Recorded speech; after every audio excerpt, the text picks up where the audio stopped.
હરિઓમ શ્રીરામ અંબરનાથ. હું નીતા વીરા કંસારા, દાનુ રોડ, ગુજરાતી ઉપાસના કેન્દ્ર.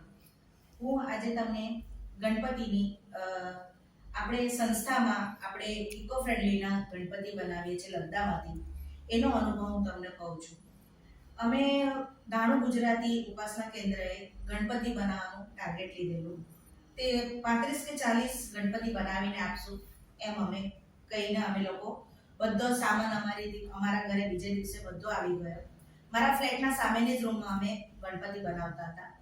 તો એક ગણપતિ અમે બનાવ્યા, અમે 3-4 લેડીઝ હતી. એક ગણપતિ બનાવ્યા, વ્યવસ્થિત એને ફિનિશિંગ આતે બધું આપીને 2 દિવસ મેં ત્યાં સામે રૂમમાં જ સુકાવા મૂક્યા. ત્રીજે દિવસે મેં મારી રૂમમાં હોલમાં લઈ લીધા, કે સામે પંખો નહીં હતો એટલે મારી રૂમમાં લીધા કે આખી રાત સુકાઈ જાય. હવે મેં રૂમમાં મૂક્યા ને એટલામાં મારી બેબી આવી, રાહી વીરા કંસારા. એ આવી અને મને કે મમ્મી ગણપતિ સરસ દેખાય, નાનું છોકરું હોય ને તેવું જ દેખાતું છે એમ કરીને. તો મેં કીધું હા થયા. મેં એ છે ને પાછી બોલી, ગણપતિના વખાણ કર્યા અને એને બોલી કે નાનું છોકરું હોય ને મમ્મી તેવું નાનું બાબુ જેવું જ દેખાતું છે એમ કરીને એને વળગી અને ગણપતિને પપ્પી કરી એને. તો મેં કહ્યું, હું કન્ફ્યુઝ હતી.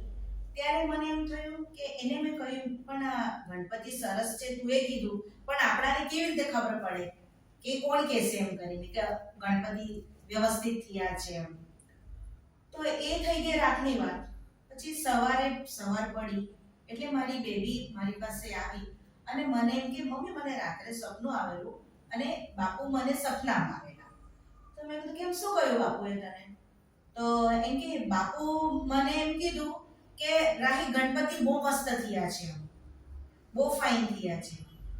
એટલે મને એવું કહેવાનું કે જે હું રાત્રે કન્ફ્યુઝ હતી કે ગણપતિ કેવા થયા છે, હું બાપુને બી પ્રાર્થના કરતી હતી કે બાપુ ગણપતિ કેવા થયા છે મને કેવી રીતે ખબર પડે, કોણ કહેશે? પણ મારી રાહીના સપનામાં આવીને બાપુ આ મને મેસેજ આપી ગયા કે આ સરસ થયું છે.